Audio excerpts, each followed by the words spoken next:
Tonight on Marketplace. It's a guessing game here. How would anybody know? A shopping trip you won't want to miss.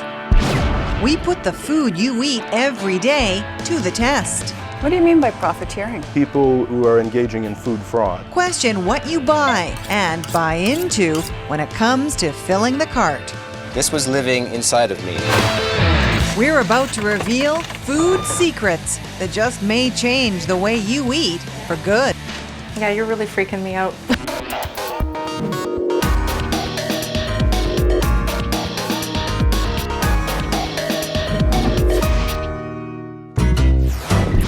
Ready to go shopping? Sure am. We're picking up a few groceries. I'm just gonna grab a couple of those here. Teaming up with Maria Llanos Carboni. Okay. She's a mom, Marketplace viewer, and writes a lifestyle blog. Okay, let me grab a cauliflower.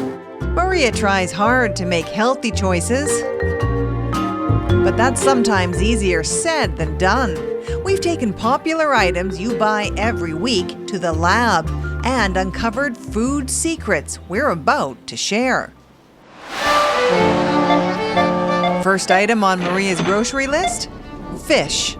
This all looks like it's fresh fillet. Maria looks for wild salmon because she's heard it's better than farm. Well, I think I'm probably gonna buy like wild salmon or a wild sole. But once you remove the skin and fillet of fish, Let's check out some of the labels here and see what we can see. it can be pretty hard to tell what's what. This is Atlantic salmon. I'm guessing that that's probably farmed. So, how much can you trust those labels? To find out, we put fish from the grocery store to the test. Over 150 pieces. Prepped them in the Marketplace kitchen, then sent them to the University of Guelph. Here are some of the samples that we received from you. Biologist Robert Hanner helped develop a method to genetically identify fish. He can tell us if the fish we paid for is really the fish we got. And what'd he find? Consumers are definitely being ripped off. Out of the 153 samples tested, more than 1/5 were mislabeled, ranging from some labeling technicalities to the wrong fish altogether. With the cod, you tested it. We thought it was cod. What did it turn out to be? Well, we've found both haddock and pollock being substituted for cod in the market. And the price difference? Filet of cod goes for about $7.99 a pound. But get this, pollock only $4.99. And if you buy your fish with sustainability in mind, The label just says shark steak, and it actually turned out to be sandbar shark. What's the problem with that? Well, the problem is that the sandbar shark is a threatened species that is not supposed to be in our food chain here in Canada. turns out it's not on the list of approved fish to sell in Canada. I would say rather weak legislation that doesn't punish people who substitute one fillet for another have driven profiteering in this area. What do you mean by profiteering? Well, people who are engaging in food fraud. What do you think about the fact that you could be buying something and paying for something that you're not actually getting? That's terrible. I want to be able to trust in the label and know what I'm buying. As for Maria's choice to buy wild salmon, our results exposed problems there, too. One of our tests was labeled as Pacific salmon, and when you tested it, you found it was what? Well, we found farmed Atlantic salmon in some cases. In other, Farmed? Yeah. Not wild Pacific salmon? Not wild, no. And Atlantic salmon is often substituted in for wild Pacific salmon. So, our first food secret revealed. The fish you buy may not be the fish you get. You're making a choice, and yet it turns out that that choice may not be accurate. Right, I'm trying to make a healthier choice. And if I'm thinking I'm buying it, but I'm really not, yeah, that's gonna really upset me. That's why other countries are using DNA testing to prevent fish fraud. But in Canada, we're not doing enough, says Hanner. It is disappointing that it was developed here in Canada and hasn't become part of our policy first. We asked Health Canada for an interview to ask what's being done to fix all this mislabeling. All we get is a statement saying the Canadian Food Inspection Agency is developing a plan to verify that fish in the marketplace is appropriately labeled. So you're gonna grab some fish? Yep, I'm gonna get this wild salmon. Okay, let's hope that's what it is. Next up on Maria's shopping trip, beef. We sure eat a lot of it, about a pound a week each. Okay, what kind of beef do you like to buy? My husband really likes steak, so I tend to buy T-bone or strip sirloin, How does your husband like it cooked? just on the grill. Okay, how's that look? Yeah, these are good. But it's what Maria can't see that we're about to shine a light on in our next food secret. For that, my co-host Tom Harrington Where's the beef? In the box. teams up with food safety expert Rick Hawley at the University of Manitoba. What do you think? Is this going to do? Oh, absolutely. This will just be fine. Fine for a piece of equipment used in processing a lot of the beef we eat, something called a mechanical tenderizer. Okay, we're in business. Needles inside this machine are used to penetrate deep into the meat to make our steaks and roasts more tender. But this microbiologist says that process also increases the chances of making us sick. So, how risky is it? We're going to massage the meat, are we? Yes, we are. Oh, look at this. We started by slathering the beef with a special orange dye. So the orange gel here is essentially replicating E. coli sitting on the surface of the meat, right? Exactly so. In the dark, this gel will show up anywhere it's spread. All right, let us feed the beast. That's good, Tom. The needle marks soon disappear, but we'll still be able to see any gel that gets pushed inside. Turn the lights out, please. Oh, look at that. So we're in there in 2 centimeters, 3 centimeters. Scary enough seeing gel pushed into the meat. And when we repeated the test using real E. coli, 10% made it deep inside. Is that enough to make somebody sick? I would have to say it probably would be. In our test, we also discovered you have to cook your steak to at least medium well to kill any E. coli inside. You think people cook their steaks long enough to kill E. coli, let's say, in that amount inside a steak? I don't. And that's our next food secret. Your beef may be mechanically tenderized and needs to be cooked to at least 71 degrees. Sure not common knowledge. Canadian consumers continue to be our top priority. Which is why Federal Minister of Agriculture Jerry Ritz promised to introduce labels for tenderized beef.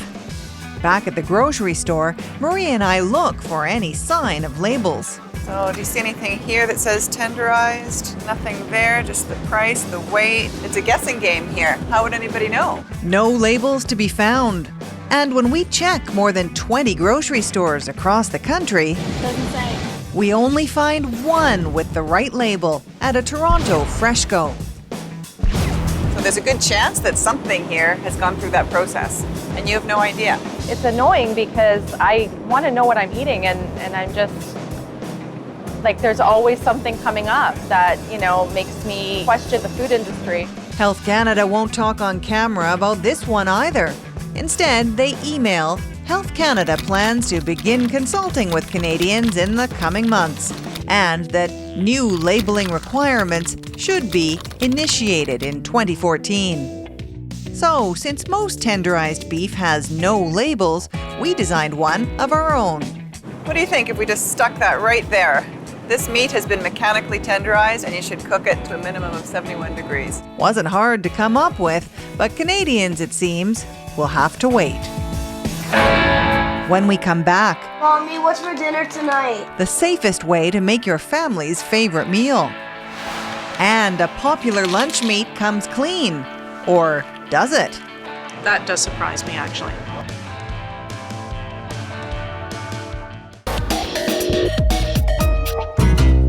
We're cruising the grocery store, revealing secrets behind some of the familiar foods you put in your cart. Helping us out, Marketplace viewer Maria Lianos Carboni. Next on her list, chicken. Do you guys eat a lot of chicken at home?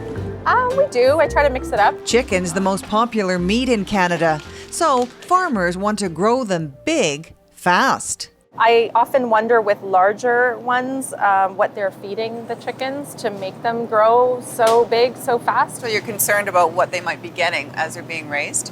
Right. And when we reveal our next food secret, she may be even more concerned. All done. But first, There we go. back to Maria's. Mommy, what's for dinner tonight? Maria's extra careful when she preps chicken because she knows bugs like salmonella can make you sick. But she doesn't know just how sick. At McMaster Hospital in Hamilton, we meet up with a guy who found that out the hard way. I'm a pretty healthy guy. I'm in good shape. I exercise and I do all the right things. And this hit me really hard. Jerry Wright was sick from food poisoning for months. IV antibiotics weren't working. I guess about 24 hours after I was at the hospital, they called me up to tell me, oh, guess what? That you have salmonella growing in your bloodstream, and this is why you're so sick. Turns out he'd been infected with a strain of salmonella resistant to antibiotics, a superbug. How serious is that? Well, you can die from sepsis. So why are bugs like this becoming resistant? Because farmers give the same antibiotics we use to animals like chickens to prevent disease and to make them grow bigger faster. The problem is, the more drugs used, the more resistant the bacteria on chickens get, turning them into superbugs. To find out how often these superbugs end up on grocery store chicken, Marketplace put that to the test, too. Chicken leg, perfect. Bought 100 samples of chicken and took them to the lab for analysis. What we found, 2/3 had at least one superbug. Get sick from one of them, some antibiotics may not work. After you. Jerry Wright says our test results should be a real wake-up call, and he would know. Not only did he get sick from one of these bugs, he's also the head of infectious disease research at McMaster University. This was in your bloodstream. This was living inside of me, yes. Stronger antibiotics helped Wright pull through, but he worries we're running out of options. It's the bugs against the drugs, and the bugs are winning.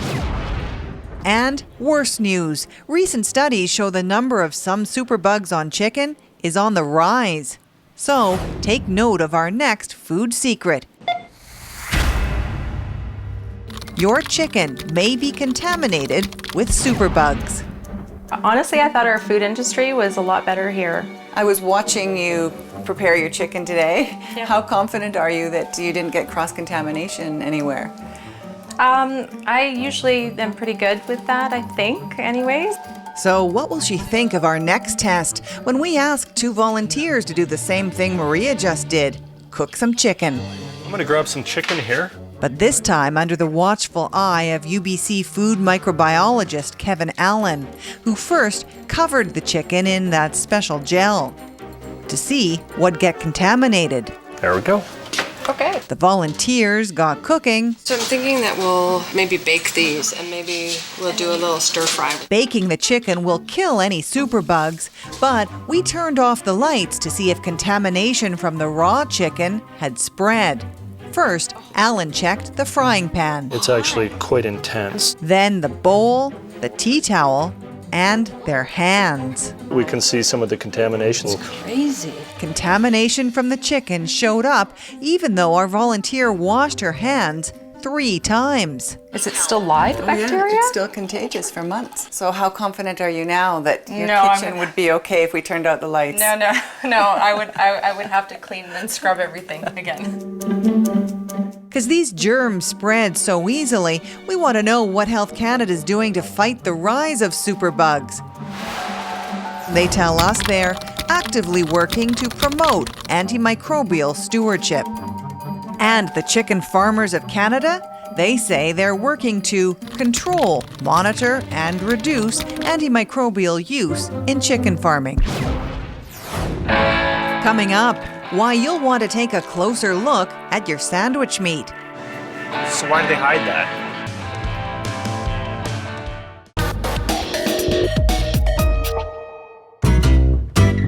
putting some of the most popular foods we eat to the test, revealing food secrets some might prefer you might not know. The final item to pick up, deli meat. So I'll probably buy something, the natural selections. When Maria gives her family cold cuts, she opts for what she thinks is a healthier choice, Maple Leaf's Natural Selections brand. Turkey with natural ingredients, no preservatives added. No preservatives sounds good to her because she wants to avoid nitrites, a common preservative. And no wonder, nitrites may be one reason deli meat's been linked to cancer. Important to Maria because what she buys here Okay, I'm gonna make you guys some turkey sandwiches for tomorrow. okay. Goes in her children's lunches here. At first glance, the deli meat Maria bought appears to be preservative-free. But, look closer. Beyond those naturally occurring preservatives and nitrites in the ingredients? Yep, see that simple-sounding ingredient, cultured celery extract? It's actually a nitrite by another name. But do people get that? Not most of these shoppers. My assumption is that they would be trying to suggest that this is better for you. I looked at the cultural celery extract and I figured, okay, it's dehydrated celery, not too bad. I think it's misleading. And that's our final food secret. All packaged deli meats have preservatives. You're a savvy shopper. You read labels, and even this wasn't clear to you. Yeah, it definitely went under the radar for me. You feel deceived. Yeah, I do. Maple Leaf tells us they provide information so that consumers can purchase food that is right for them. But changes may be coming. We learn the Canadian Food Inspection Agency is reviewing the use of certain claims on deli meats made with the cultured celery ingredient. So until things change, some survival guide tips for your next grocery trip. Watch out for tricky labels. Making chicken? Cook thoroughly and wash up well to avoid the spread of bugs. And ask if the beef you're buying has been tenderized. If so, cook it at least medium well. Oh, do you want ketchup for your chicken? Our food secrets leave our marketplace shopper armed for her next grocery shop, but frustrated. I mean, I shouldn't have to worry so much about, what I'm feeding my family. Can I eat now? It should be a lot simpler than it is today.